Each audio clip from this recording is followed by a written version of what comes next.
ஜெய் ஸ்ரீ கிருஷ்ணா. ஆண்டாள் திருவடிகளே சரணம்.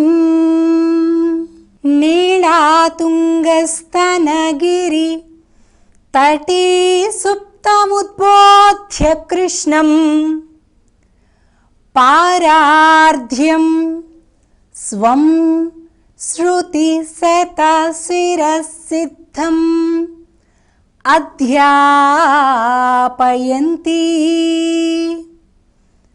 స్వోచ్ఛిష్టాయాం స్రజినిగళితం యా బలాత్కృత్య భుంక్తే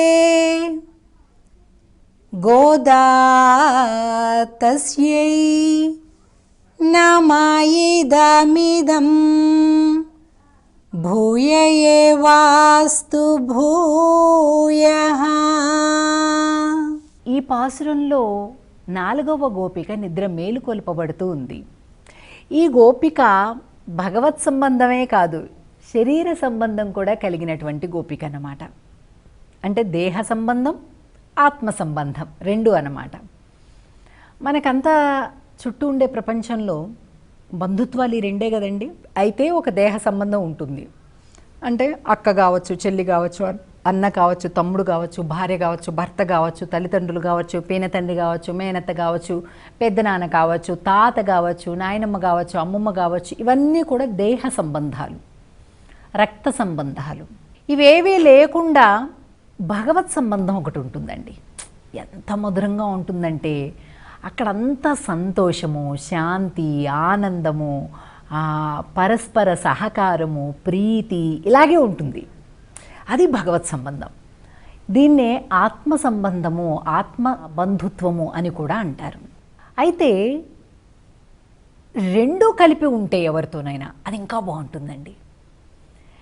కేవలం భగవత్ సంబంధం చాలా బాగుంటుంది, కానీ ఆ భగవత్ సంబంధం కలిగినటువంటి వారే శరీర సంబంధం కూడా కలిగి ఉంటే, అంటే ఉదాహరణకి ఇప్పుడు భార్యాభర్తలు ఉన్నారనుకోండి, కొంతమంది జంటలను చూస్తుంటామండి.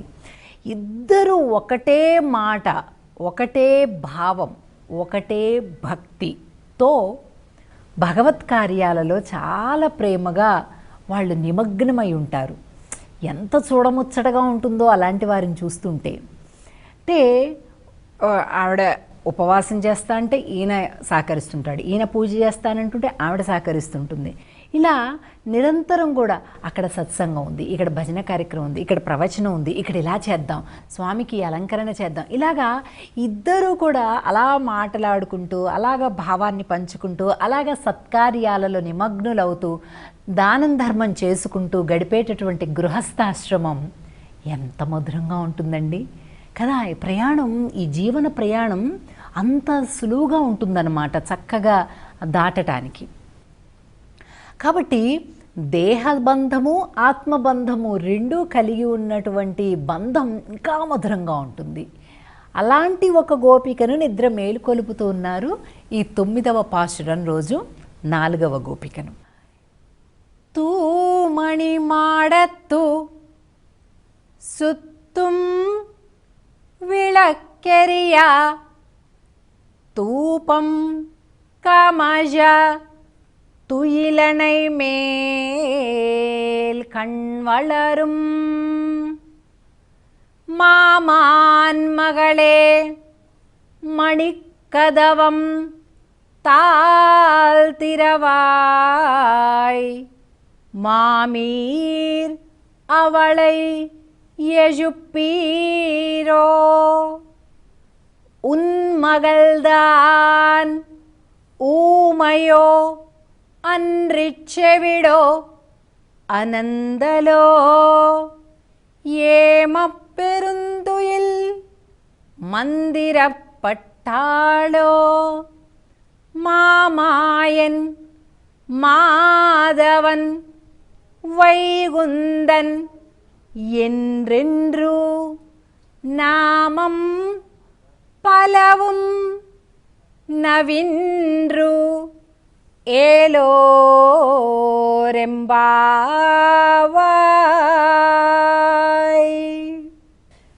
ఈ గోపిక భలే ప్రత్యేకంగా ఉంటుందండి. హాయిగా నిద్రిస్తుందట. వీళ్ళు బహుశా ఆ తలుపులకి ఏదైనా రంధ్రం లాంటిది ఉంటే ఈ ఆండాళ్ళు మిగిలిన స్నేహితులందరూ కలిపి అలా చూస్తున్నారేమో ఎక్కడన్నా సందులు కుందులు ఉంటే. ఏమిటి ఇంకా ఏమిటి రావట్లేదు, ఏమిటి ఇంకా ఏమిటి రావట్లేదు, నిద్ర మేలుకోలేదా, ఏం చేస్తుంది అని అలా చూస్తున్నారు. ఆవిడ హాయిగా పవళించింది. హంసతూలిక పల్పం అలాంటి ఒక పానుపు పైన. అసలు ఏమి భాగ్యం అండి ఈ గోపిక భాగ్యం. ఎందుచేత స్వామి కృష్ణుడికి ఈ గోపిక అంటే ఎంతో ప్రీతినట. అసలు ఎంత ప్రీతి అంటే నందగోపుడు తాను ఒక పెద్ద భవంతిని కట్టించుకోవడానికి, ఆయన ప్రభువు కదా, బోలెడు మణులు, రత్నాలు, మాణిక్యాలు, పచ్చలు, వైఢూర్యాలు, కెంపులు ఇలాంటివన్నో పెట్టేశాడట. అలా వాటితోటి కట్టించాలి ఇల్లు అని. ఓ బళ్ళ కొద్దీ వజ్ర వైఢూర్యాలు తెప్పించేశారు. సరే మన స్వామినే ఇన్ఛార్జిగా పెట్టేశారు, నాయన నువ్వే కాస్త దగ్గరుండి కట్టించు అని. ఇంకా మన స్వామి ఊరుకుంటారా? ఆయనకి తనని తాను చూసుకోవడం కంటే తన వాళ్ళని చూసుకోవడమే బాగా ఇష్టం అన్నమాట.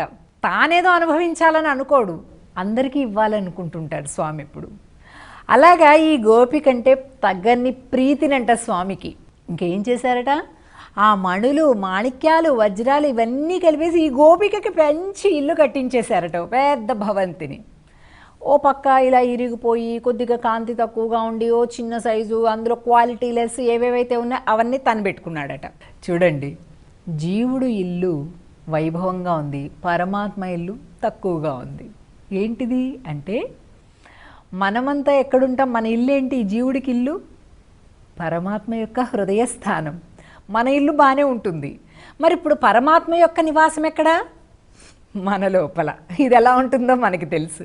అందుకని మన ఇల్లు చాలా బాగుంటుంది, స్వామి ఇల్లు అంత బాగోదన్నమాట. మనం బాగోం కదా. అలాగా నవవిధ రత్నములతోటి నిర్మించబడినటువంటి ఒక గొప్ప భవంతిలో ఈవిడ పవళించి ఉంది. మణులు ట్రాన్స్పరెంట్గా ఉంటాయి కదా, అందుకని లోపల ఈవిడ ఏం చేస్తుందో బయట వీళ్ళందరికీ కూడా కనిపిస్తుంది అన్నమాట. ఆవిడ ఆ మంచం చుట్టూతా, పానుపు చుట్టూతా కూడా మంచి దీపాలన్నీ పెట్టుకుందట.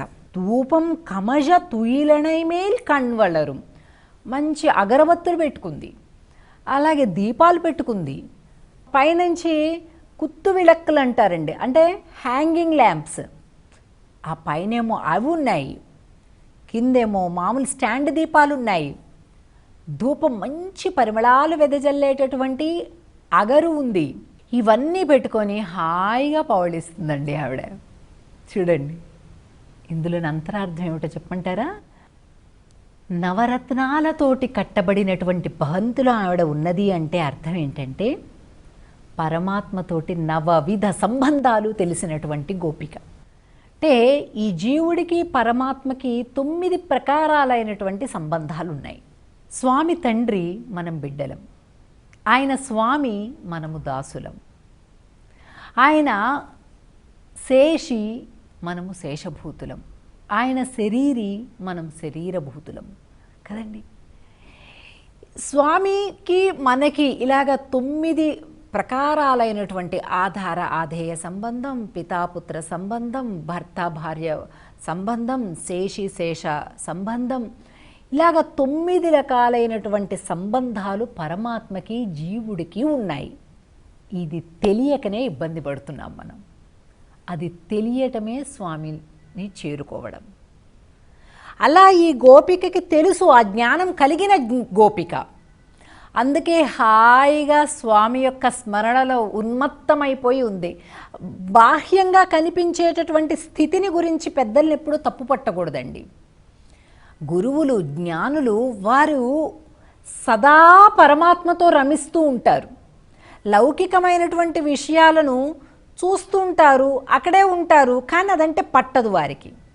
ఆహా నాకు ఇది కావాలే అనేటటువంటి ఒక వెంపర్లాట ఉండదు వారికి. వారు కూడా అక్కడే ఉన్నట్టుగానే కనిపిస్తుంటుంది, కానీ వారికి అది అంటదనమాట. అలాగా ఈ గోపిక పరమాత్మతోటి నవవిధ సంబంధముల యొక్క జ్ఞానమును కలిగినటువంటి గోపిక. చూడండి, చుట్టూత దీపాలు పెట్టుకుంది అని చెప్తున్నారు. దీపం అంటే ఏంటి? కాంతి. కాంతి అంటే ఏంటి? జ్ఞానం. అటువంటి జ్ఞానమును కలిగి ఉన్నటువంటి గోపిక అన్నమాట ఈవిడ. మామాన్ మగళే, ఓ మామ కూతురా అని పిలుస్తున్నారు. అంటే దేహ సంబంధము ఆత్మ సంబంధము రెండూ కూడా ఉన్నటువంటి గోపిక అన్నమాట. మణికదవం తాల్తిరవాయ్, సర్లే వచ్చేద్దరు మీరే అందరి లోపలికి అని అన్నట్లుగా అనిపించింది. వెంటనే వీళ్ళు అంటున్నారు, అంత మణులతోటి ఉన్నది అసలు ఇల్లు.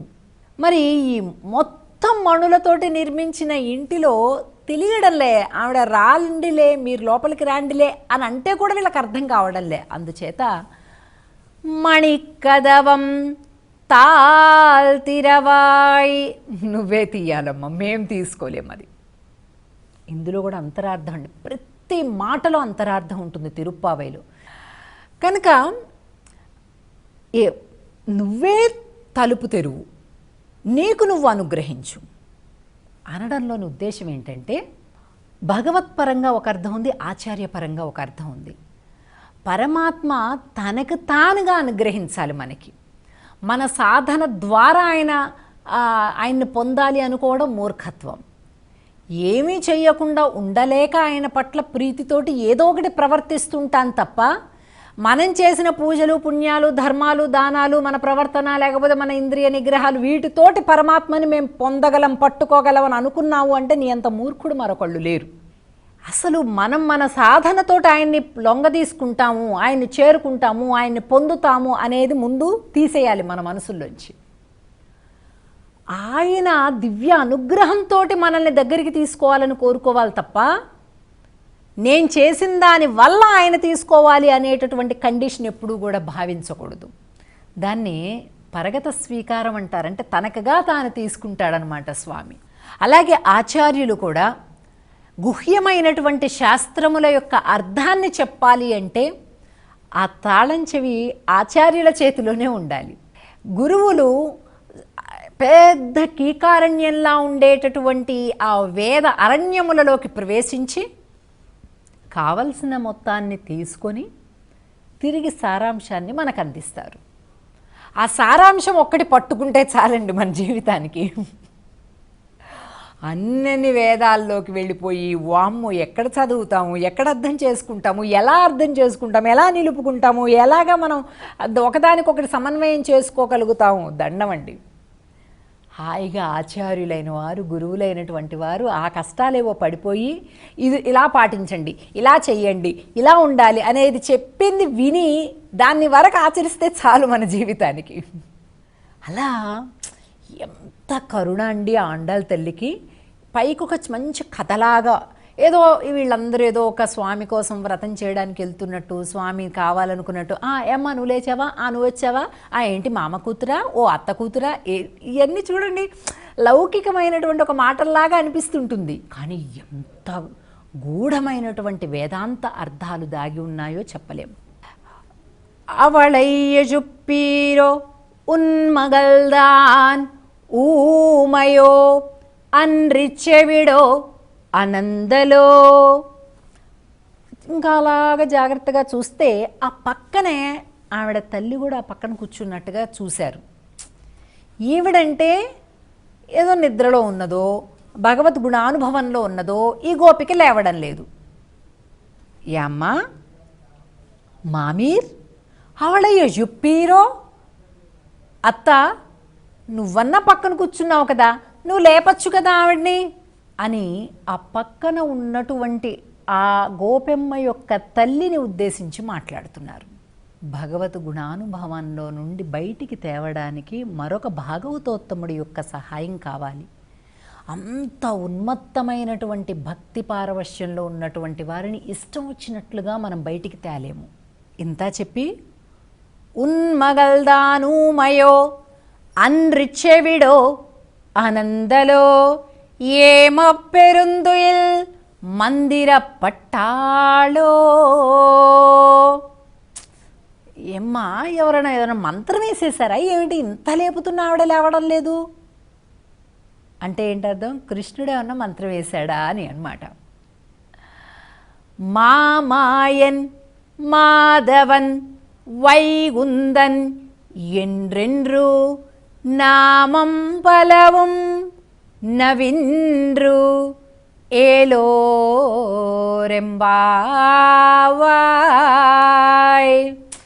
ఎన్ని లీలలు స్వామి, ఆశ్చర్యకరములైనటువంటి అద్భుతమైనటువంటి లీలలు. ఒక లీల ఆశ్చర్యం అనుకుంటే మరొక లీల ఇంకా ఆశ్చర్యం, అది ఇంకా ఆశ్చర్యం అనుకుంటే ఇంకొకటి. చూడండి, ఆ పూతన్ని ఎలా సంహరించాడు, శకటాసురుడిని ఎలా సంహరించాడు, ధేనుకాసురుడు ఎలాగా, ధూమాసురుడు ఎలా, వృత్తాసురుడు ఎలాగా, అసలు అవి ఏ రూపంలో వస్తున్నాయో ఎవరు ఊహలకి అంతు చిక్కకుండా వాళ్ళు వస్తుండడం, అంతు చిక్కని రీతిలో స్వామి వారిని వెనక్కి తిరిగి మళ్ళీ రానివ్వకుండా అక్కడికక్కడే పూర్తి చేయడం. ఈ లీలలన్నీ పాడుకుందాం, మాధవాని పాడుకుందాం, వైకుంఠనాథాన్ని పాడుకుందాం. రా తల్లి, నీవు కూడా వస్తే అందరం కలిపి స్వామి యొక్క గుణకీర్తన చేద్దాము అని ఆండాల్ తల్లి ఈ నవవిధ సంబంధ జ్ఞానము కలిగినటువంటి ఈ గోపెమ్మను నిద్ర మేలుకొలుపుతున్నారు ఈ 9వ పాశురంలో. జై శ్రీకృష్ణ. ఆండాళ్ తిరువడిగళే శరణం.